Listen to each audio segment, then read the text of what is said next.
Hi everyone, and welcome back to my channel.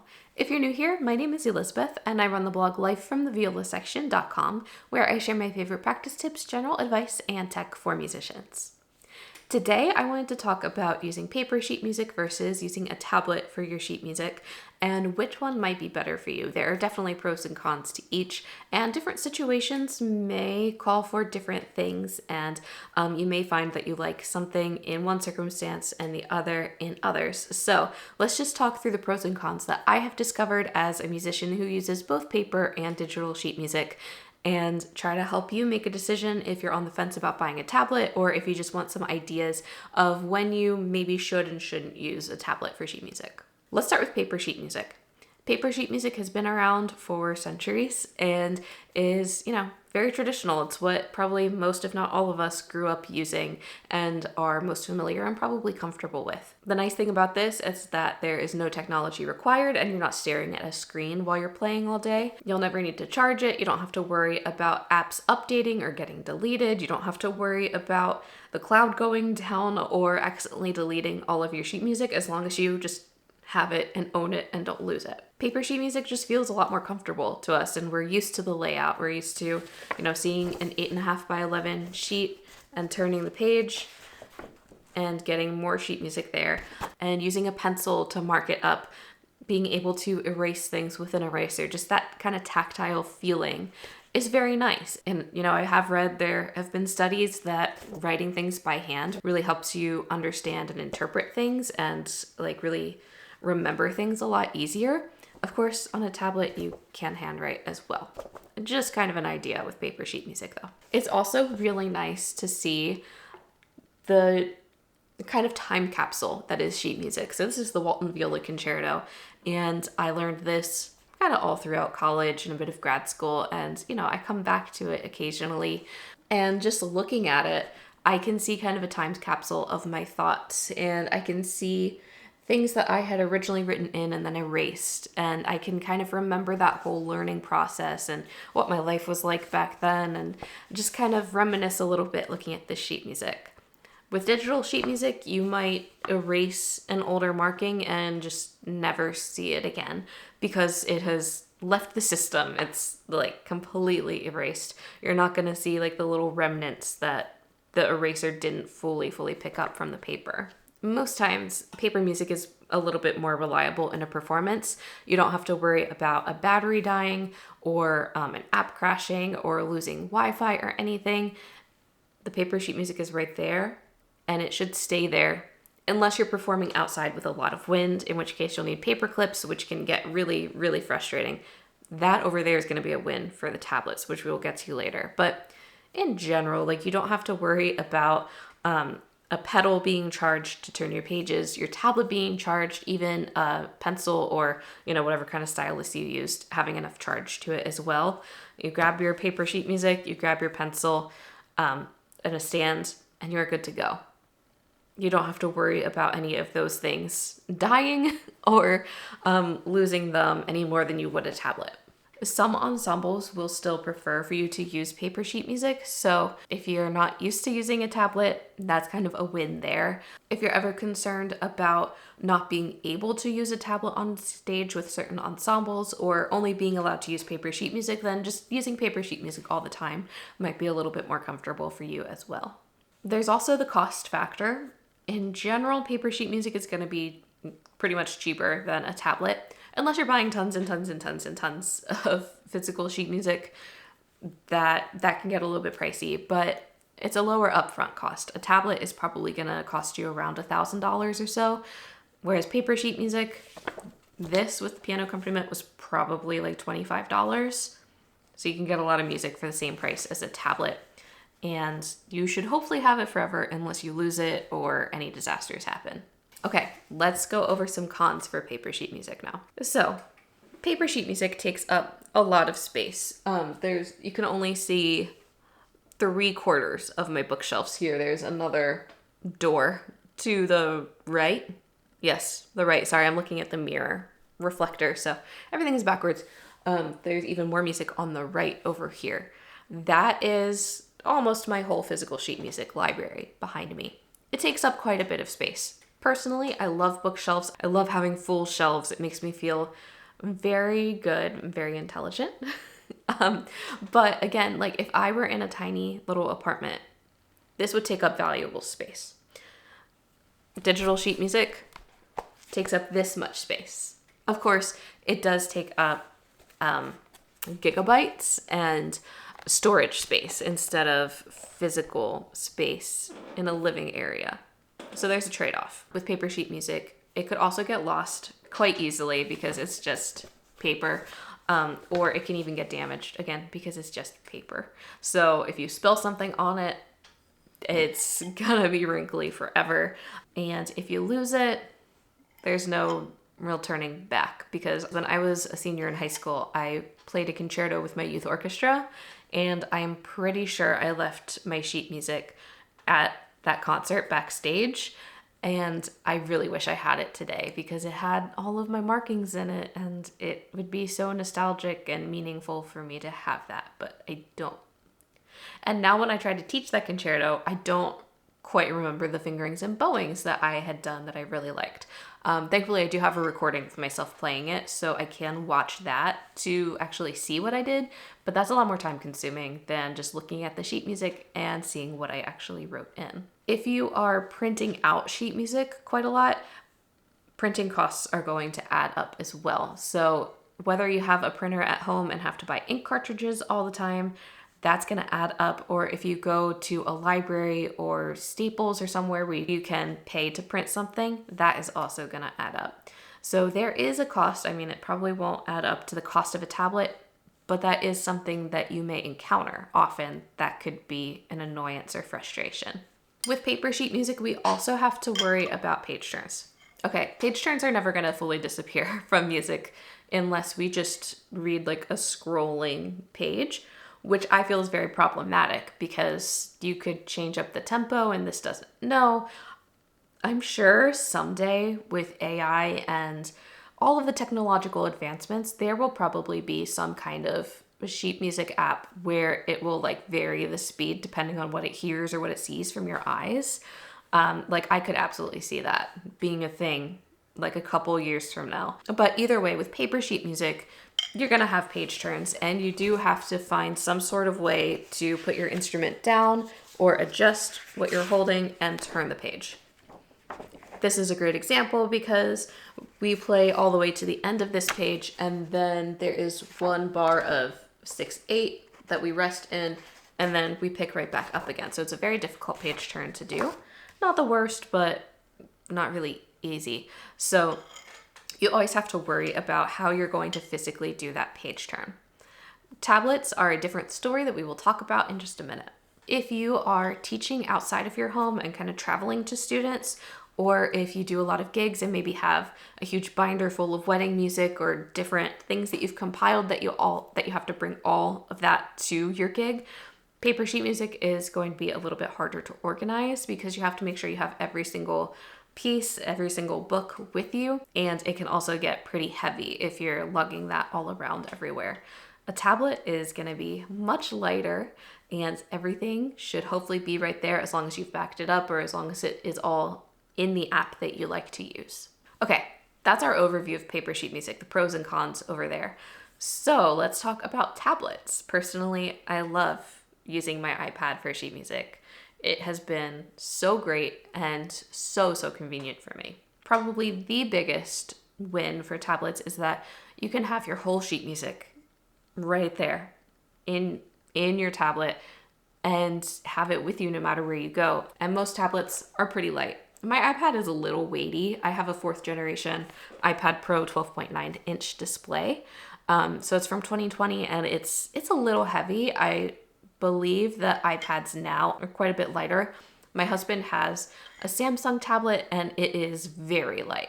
So it's not going to break your back the way that books and books of paper sheet music might if you're bringing that all around with you everywhere. Of course, you do have to think about the storage on your tablet or use either Google Drive, iCloud, OneDrive, or even something like Dropbox to store all of your sheet music if you don't have enough space on your tablet. Personally, my iPad only has 128 gigabytes of storage, but I've only used up 77 gigabytes of that. Let's see. Oh, somehow Messages is the largest app, like with data and everything. That's 27 gigabytes. I have to go through Messages and delete things to save some space. But Forscore, where I store almost all of my sheet music that I'm using regularly, only takes up 3.1 gigabytes of space. And I have probably I can look up how many scores I have. Hold on. And I do have 351 scores in Forscore, which actually is kind of less than I thought I would have, but looking through it, there's so much music. And a lot of those are like full teaching books, maybe like 20 to even 60 pages long. So that's quite a lot of sheet music. And it only takes up, it says right in the Forscore information, it says that those 351 scores only take up 1.21 gigabytes. Sheet music files are just PDFs. They do not take up very much space. So you can have basically your entire library on your tablet, even if it only has like 100 gigabytes of space. It's doable. I'm able to do it. It's great. If you use something like Forscore or even Google Drive, as long as you kind of organize your titles and some of the metadata, you can easily search your library on a tablet, whether you're searching in Forscore or some kind of cloud application or file management software. You can search for the composer, title, thing that you want, and you will likely find it instead of kind of digging through your sheet music. Of course, if you know where you put everything, that's a different story. Sometimes things will get misplaced though, and that makes life more difficult. But on a tablet, as long as you name things in a way that makes sense to you, and in Forscore, you can also add metadata like the composer's name, the piece, the genre, how difficult it is. You can search almost anything and find what you're looking for. You can organize things really nicely in Forscore or most sheet music apps. So you can create playlists or set lists of like different groups of things, whether that's for a gig or performance or a certain student that you're teaching, or one instrument versus another that you might play. You can organize things in a way that makes sense for you, that can really streamline your workflow and make things just feel a lot easier and go by faster. Let's talk about page turns for tablets. As long as you have a Bluetooth page turner or some sort of way of turning pages that don't really involve your hands, page turns become so much easier, and it's really, really great. I use a Donner Bluetooth pedal. I just talked about this in my last video as well. I love it. It does everything that I would like it to, and it has held up beautifully over the last 5 years. I highly recommend that if you're looking for a Bluetooth pedal to use with a tablet. And again, it's just Bluetooth, so it'll work with any phone, tablet, computer that you're trying to flip sheet music pages with. I know that Forscore has different gestures that you can use if you're using Forscore Pro to turn pages. So that can be like a head nod, or it can be kind of this. I think there's something that you can do with your hands to also turn the page.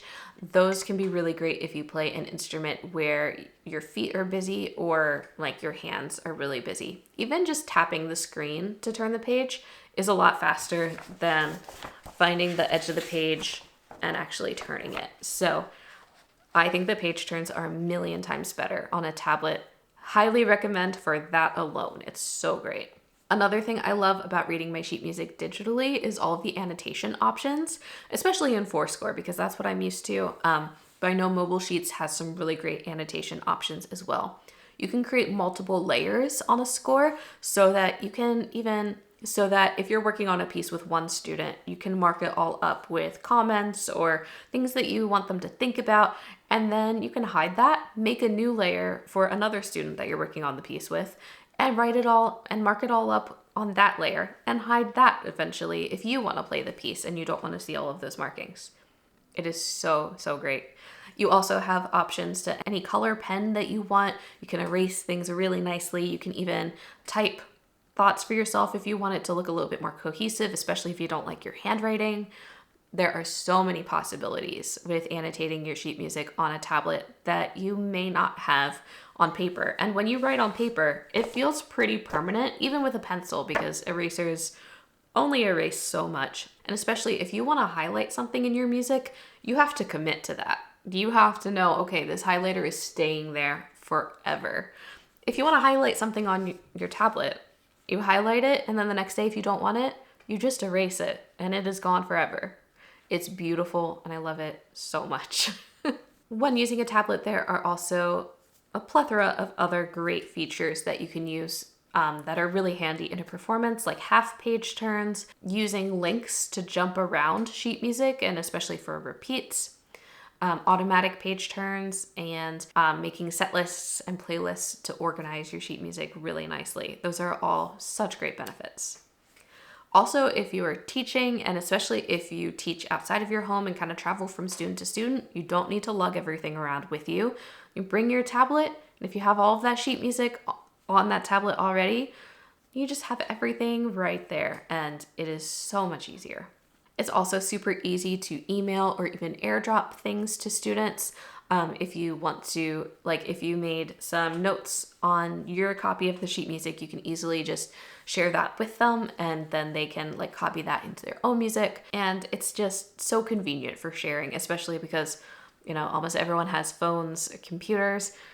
You can send it to them and they will see it. And it's less likely for them to lose it too, because students will often lose paper sheet music or handouts that I give them. If you send them something that you want them to remember, they are much more likely to find it because they can just search on their phone. It's so easy. So even though there is an upfront cost of the tablet, you will hopefully save money later on because you won't have to print quite as many things. If you're downloading copyright-free music from IMSLP, that saves you a lot of money instead of buying physical copies of the sheet music. And so hopefully that's going to save you some money in the long run. Okay, let's go over some cons for tablets. It is an investment up front, probably around $1,000 or so, depending on what kind of tablet you're getting and how many accessories you want. There's really no way around that unless you buy a used tablet and hope that it's gonna last you for a while. Worrying about the battery is also a big downside about tablets. If you get yourself a battery pack, or at least make sure that you have a charger with you whenever you go out with your tablet, that should hopefully keep you safe. But there is always the chance that something might glitch or die on you when you're out, and it can be very stressful to try to recover that. That is always a fear, that they can be unreliable, whereas paper sheet music is not going to just die or disappear on you when it's on your stand. It can be scary, but for me, it's been very rare that something has happened. I don't think really anything has happened to me in a performance with a tablet so far. And I'm not like performing every week on my tablet or anything. It's like a couple of times a year. But it's never crashed. It's never died in a performance. I've been okay. So as long as you kind of plan, make sure that when you leave the house it's 100%. You bring a charger or at least a battery pack with you. That's going to help a lot. Apps can also crash. Things can accidentally get deleted. Bluetooth can disconnect. There are also those fears. Again, for me, that's very rare. It does not happen a lot.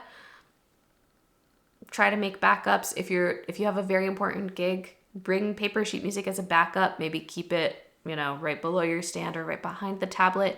That way, if something happens, you can just pull it right back out.